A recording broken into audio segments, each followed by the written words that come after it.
आप देख रहे हैं सेवायुग न्यूज। अबर खबर होगी आपके पास। सहारनपुर समाजवादी पार्टी की राष्ट्रीय प्रवक्ता एवं महिला प्रकोष्ठ की राष्ट्रीय उपाध्यक्ष सुमैया राणा ने भाजपा सरकार पर निशाना साधते हुए कहा कि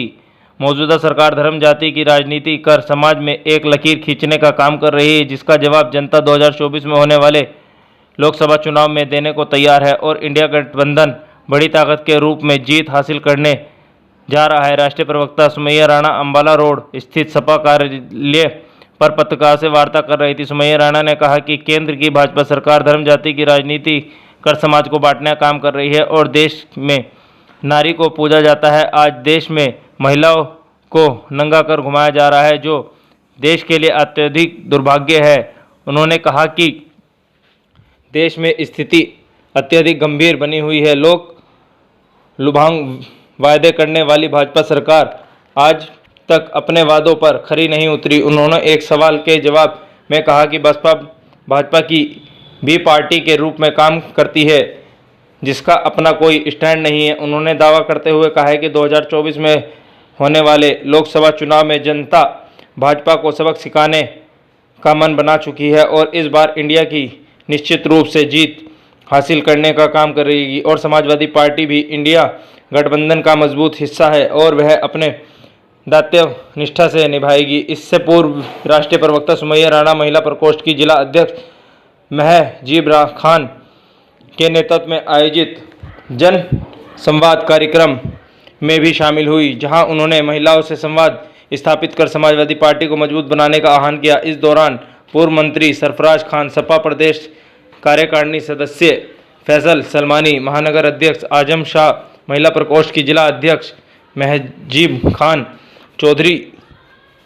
जुलमा सिंह, मोहम्मद अमर, वेदपाल पट्टन मौजूद रहे। सेवायुग की ब्रेकिंग न्यूज़ देखने के लिए हमारे चैनल को सब्सक्राइब करना ना भूलें। Bureau report Nishant Gupta. ये कार्यक्रम का एक हिस्सा है, इसकी एक जिम्मेदारी मुझे भी दी गई है। यकीनी तौर पर 2024 का इलेक्शन करीब है और इंडिया, क्योंकि समाजवादी पार्टी इंडिया में शामिल है, तो अब यूँ कहें कि इंडिया की जो अपनी नीतियां हैं, हम किस आधार पे चुनाव लड़ेंगे, किन मुद्दों पे चुनाव लड़ेंगे, इसको लेकर जन जन तक जाना और ख़ासकर महिला चौपालों को, क्योंकि महिलाओं तक घर के अंदर तक दाखिल हो सकती हैं, उनके जाके जो महिलाओं की समस्याएं हैं ख़ास तौर पर उनको एकत्रित करना, उनको सुनना, उनको अपनी समाजवादी पार्टी ने अपने शासनकाल में क्या क्या सुविधाएं और क्या क्या काम किए थे वो जन जन तक पहुंचाना, ये हमारे राष्ट्रीय अध्यक्ष जी का आदेश था और उसका हम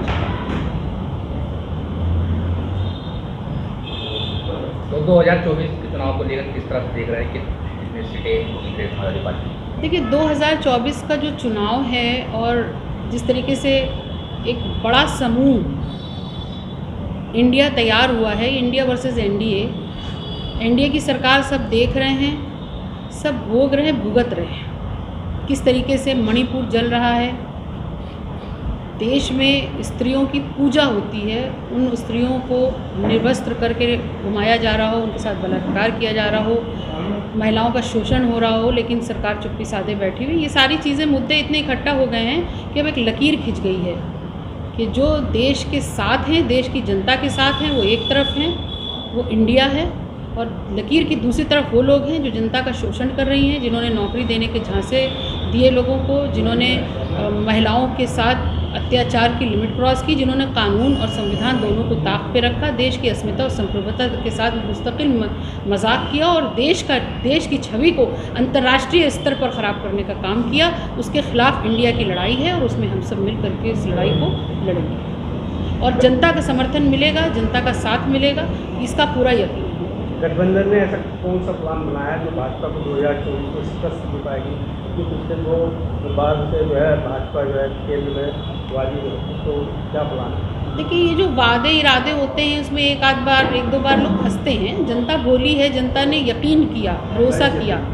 लेकिन जनता को जो कुछ हाथ लगा उसके आधार पर हम चुनाव लड़ेंगे। अब इसका जवाब सीधे जनता देगी, क्योंकि हमारा नारा, हमारा मिशन यही है कि जिस तरीके से इन्होंने देश की जनता के साथ खिलवाड़ किया है, देश की आधी आबादी को शर्मसार किया है, देश के अंदर अग्निवीर जैसा एक प्रोजेक्ट ला करके और लोगों को रोज़गार ना देने का खिलवाड़ किया है, लोगों को सिर्फ थोड़ा सा राशन बांट करके उनके मुंह में निवाला डालने की जो इन्होंने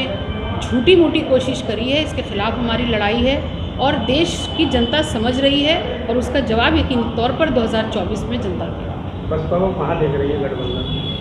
अब एक दो रास्ते हैं, एक सच्चाई की तरफ है, जनता के साथ है, देश के साथ है, और एक देश के खिलाफ है, देश की जनता के शोषण करने के ऊपर मुस्तकिल काम कर रही है। अब इसके बीच में एक रास्ता बहुजन समाज पार्टी कौन सा निकालना चाहती है ये साफ समझ में नहीं आ रहा है, लेकिन पूरी तरीके से भारतीय जनता पार्टी की बी टीम बनने की तरफ है, क्योंकि अगर वो सच के साथ होती, देश की जनता के साथ होती, देश के मसलों के साथ होती, तो यकीनी तौर पर इंडिया में शामिल होती। पश्चिमी यूपी में इमरान मसूद एक सत्तावर नेता माने जाते हैं, उन्होंने अब बसपा छोड़ दी है और उसके बाद अब कहीं ना कहीं वो गठबंधन की और मुँह दिखा रहे हैं कि वहाँ हमें जाना है। तो क्या रहेगा, गठबंधन में जाएंगे नहीं, क्या? देखिए, इमरान मसूद यकीनी तौर पर एक बड़ा नाम है, बड़े परिवार से हैं, और जिस तरीके से मायावती जी ने उनके ऊपर कार्रवाई की है, मैं उसकी निंदा करती हूँ, क्योंकि आप अगर अपने मुद्दे अपने शीर्ष नेतृत्व के सामने नहीं रखेंगे तो आप फिर किस बात के नेता। और अगर इस पर खाली एक छोटी सी बात पर उनको पार्टी से निकाला जाता है, मैं उसकी निंदा करती हूँ। बाकी इंडिया में क्या उनका रोल होगा, वो क्या करेंगे, ये हमारी पार्टी की खास कर अगर देखा जाए, या यूँ कह लीजिए कि जो हमारे सम्मिलित इंडिया गठबंधन है, इसका शीर्ष नेतृत्व तय करेगा और वो जल्दी ही पता चल जाएगा, उसमें ज़्यादा वक्त नहीं है।